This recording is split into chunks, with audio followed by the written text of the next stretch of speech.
हठ योग में हठ सिद्धि के क्या लक्षण होते हैं, यानी हठ योग सिद्ध होने के बाद योगी में किस तरह के लक्षण आ जाते हैं उसको समझते हैं। तो हठ सिद्धि के लक्षण अब हमारे हठ प्रदीपिका के दूसरे अध्याय में 78वां श्लोक है। दूसरे अध्याय में 78वां श्लोक, हठ प्रदीपिका के दूसरे अध्याय में 78वां श्लोक ये है। वृपु क्रस्तस्वम वदने प्रसन्नता नाद स्फुटत्वम नयने सुनिर्मले आरोग्यता बिंदु जयोग्नि दीपनम नाड़ी विशुद्धि हर्ट सिद्धि लक्षणम। यानी कि जो योगी होता है उसके शरीर में हल्कापन आ जाता, शरीर जो है बिल्कुल हल्का हो जाता, ना तो ज़्यादा व्यक्ति मोटा होता है और ना ही ज़्यादा पतला होता है, एक सम हो जाता। मुख पर प्रसन्नता आ जाती, बदने प्रसन्नता, यानी मुख पर जो है प्रसन्नता आ जाती। मुख जो है हर समय एक चेहरे पर मुस्कुराहट दिखाई देती। तो जो हठ योगी होते हैं उनका शरीर सम हो जाता है, पतला होता है, ना मोटा होता है, और वह जो है उनके मुख पे हर समय प्रसन्नता के भाव रहते हैं। उन्हीं से उनके अंदर मन से द्वेष लोभ मोह सब खत्म हो जाता और मुख हमेशा प्रसन्न भाव में रहता है। उसके बाद स्वर में मधुरता, नाद स्फुटत्वम, यानी कि जो स्वर निकलते हैं वह जो है बिल्कुल मधुर निकलते हैं। वाणी जो है उनकी बिल्कुल शुद्ध हो जाती है, वाणी में बिल्कुल मधुरता आ जाती है, वो बड़ी ही नर्म भाव से बात करते हैं। नैनों में तेज, एक आंखें जो होती हैं उनमें एक तेज हो जाता है, जो भी देखता है तो लगता है कि वास्तव में योगी हैं। बहुत अच्छे से उनको जो है देखने का एकदम प्रभाव पड़ता है। देखते ही कोई भी एक सामान्य व्यक्ति अगर हठ योगी को देखता है तो उनकी आंखों का तेज उसका मन मोह लेता है, यानी चेहरे पे प्रसन्नता आ जाती, शरीर बिल्कुल निर्मल कोमल, और वाणी में मधुरता, जो स्वर होते हैं ना उसमें मधुरता आ जाती। जठराग्नि प्रदीप्त हो जाती, शरीर के अंदर जो अग्नि है, जो जठराग्नि बताई गई है, जो पाचक अग्नि भी कहा गया है, तो वह जो है तीर प्रदीप्त हो जाती। वो जो है भोजन का पाचन अच्छे से करने लगती। और नाड़ियों की शुद्धि, जो नाड़ी विशुद्धि, जो नाड़ी होती हैं शरीर के अंदर, जो 72,000 नाड़ियाँ बताई गई हैं हमारे घृण संहिता में, महर्षि घृण ने 72,000 नाड़ियों का वर्णन किया है। और महर्षि चरणदास ने जो है, स्वामी चरणदास ने भक्ति सागर में 72,864 नाड़ियों की शुद्धि बताई है। तो शरीर की समस्त नाड़ियों की शुद्धि हो जाती है। तो हठ सिद्धि के लक्षण क्या हुए कि शरीर सम हो जाता है, यानी ना पतला रहता है ना मोटा रहता है, हल्कापन आ जाता है शरीर में, मुख पे जो है प्रसन्नता के भाव हो जाते हैं, और स्वर में मधुरता आ जाती है, यानी कि वाणी जो है बिल्कुल मधुर हो जाती है। नैनों में तेज आ जाता है, आँखों में तेज दिखाई देने लगता है, जठराग्नि प्रदीप्त हो जाती, जठराग्नि तीव्र हो जाती है, और नाड़ियों की शुद्धि हो जाती। जो समस्त नाड़ियाँ बताई गई हैं उनकी शुद्धि हो जाती है। हठ योग के उद्देश्य, हठ योग के उद्देश्य क्या हैं? हठ योग साधना में शरीर को, प्राण को, मन को, इंद्रियों को वश में करना हठ योग का उद्देश्य है, और रोगों से मुक्ति पाना, यानी कि शरीर को स्वस्थ रखना हठ योग के उद्देश्य हैं। तो इसमें जो है हम इस तरह से टॉपिक बना के लिखेंगे। नंबर एक है राजयोग की प्राप्ति। अब राजयोग की प्राप्ति कैसे होगी? स्वामी स्वात्माराम जी ने बताया कि हठ योग का उद्देश्य राजयोग की प्राप्ति है, यानी कि हठ योग के बिना राजयोग की प्राप्ति करना संभव नहीं है। तो स्वात्माराम जी ने राजयोग की प्राप्ति मुख्य उद्देश्य बताया।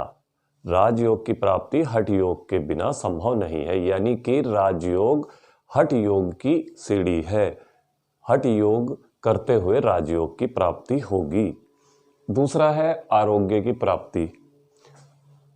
आरोग्य की प्राप्ति, आरोग्य की प्राप्ति, आरोग्य की प्राप्ति के लिए हठ योग करना जरूरी है, क्योंकि स्वात्माराम जी ने अपने पहले उपदेश यानी अध्याय में बताया कि आसन से हम शरीर को मजबूत बना सकते हैं।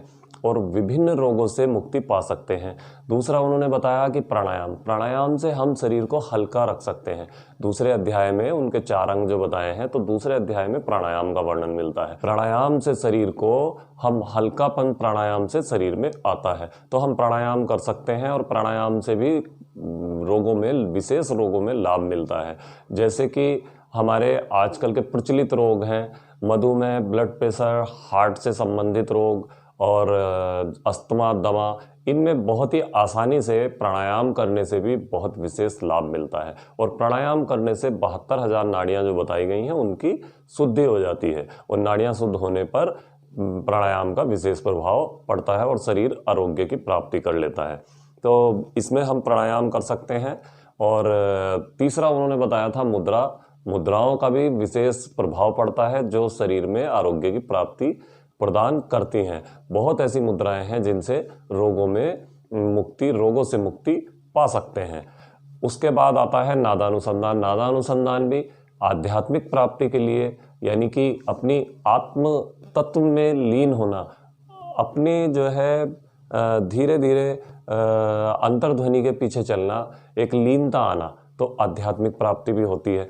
तो इसलिए उन्होंने 4 उपदेश अंग अपने बताए थे। अब हम देखते हैं कि रोगों में हमने मुक्ति पा ली, रोगों से हमें मुक्ति हो जाती है, यानी आरोग्य की प्राप्ति। तीसरा है व्यक्तित्व विकास। अब व्यक्तित्व विकास कैसे होगा? व्यक्तित्व विकास भी हमें प्राणायाम से, जब मन शांत होगा तो हमारे व्यक्तित्व में भी विकास आने लगेगा। विभिन्न आसनों का अभ्यास करते हैं, विभिन्न प्राणायाम का अभ्यास करते हैं, तब हमें जो है हमारे व्यक्तित्व विकास में जो सहायक होते हैं। आसनों से शरीर में दृढ़ता आती है, प्राणायाम से शरीर में हल्कापन आता है और वाणी में मधुरता आती है।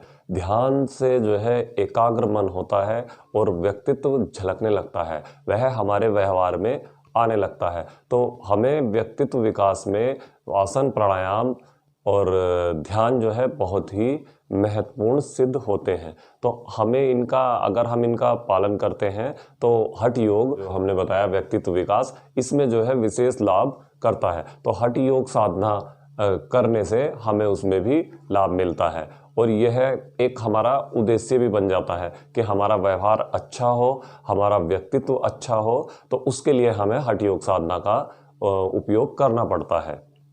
आगे है जीविकोपार्जन। जीविकोपार्जन में हम जो है अपनी इससे जीविका भी चला सकते हैं। अगर हम हठ योग करते हैं, हठ योग साधना करते हैं, तो उसमें भी वह सहायक है। कैसे? विभिन्न विश्वविद्यालय आजकल योग की डिग्रियां दे रहे हैं, वहाँ पर भी अपनी आजीविका उससे चला सकते हैं। वहाँ पर हम कार्य करके और उसको भी हम अपने कार्य में लाकर कुछ धन अर्जित कर सकते हैं, तो वो भी हमारे लिए एक फ़ायदेमंद सिद्ध होता है। अलग बड़े बड़े शहरों में, और आजकल तो ग्रामीण क्षेत्रों में और छोटे मोटे शहरों में भी जो है योगा सेंटर खुल गए हैं, फिटनेस सेंटर खुल गए हैं। उसमें भी हम लोग इसी तरह से योगा अभ्यास कराकर, रोगों से मुक्ति कराकर, व्यक्तित्व विकास करा के, मानसिक तनाव को दूर करा के हम जो है उसको जो है आसानी के साथ हम उसमें आजीविका अपनी चला सकते हैं, तो धन अर्जित कर सकते हैं। और बहुत आजकल तो बड़े बड़े देशों में, विदेशों में जो है बहुत ज़्यादा योग का प्रचलन है, तो हम जो है उसमें भी जीविकोपार्जन कर सकते हैं। आगे है आध्यात्मिक प्राप्ति। तो जो हम इसमें प्राणायाम और ध्यान करते हैं, तो प्राणायाम ध्यान करने से हमें ईश्वर में आस्था मिलती है और हमारा ध्यान एकाग्र हो जाता है, मन एकाग्र होता है। उससे हमें जो है एक आध्यात्मिक प्राप्ति होती है, परमात्मा में हमारा जो है मन लीन होता है और हमारा उससे व्यक्तित्व विकास होने में भी सहायक है, और हम हर कार्य में और व्यवहार में जो है योग को ले आते हैं। हमारा, जैसे हमने बताया था हठ सिद्धि के लक्षण में, कि शरीर पतला हो जाता है और वाणी में मधुरता आ जाती है। तो उसी प्रकार जब हम आध्यात्मिक प्राप्ति के लिए प्राणायाम ध्यान करते हैं, तो हमें जो है उसमें विशेष लाभ मिलता है और परमात्मा में हमारा विश्वास होने लगता है, और हम जो है फिर उसके लिए आध्यात्मिक प्राप्ति के लिए हम प्राणायाम और ध्यान का अनुसरण करते हैं, और वास्तव में हमें जो है पूर्ण रूप से लाभ मिलता है। तो इसलिए आध्यात्मिक प्राप्ति में भी सहायक है हठ योग। तो हम हठ योग कर सकते हैं। किस मौसम में हम जो है योगाभ्यास का प्रारंभ करें, यानी हठ योग हम किस मौसम में शुरू करें। तो इसमें हम देखते हैं कि वर्षा, हेमंत, ग्रीष्म, शिशिर। वर्षा, हेमंत, ग्रीष्म, शिशिर ऋतु हैं जिनमें योगाभ्यास का आरंभ नहीं करना चाहिए। तो योगाभ्यास का आरंभ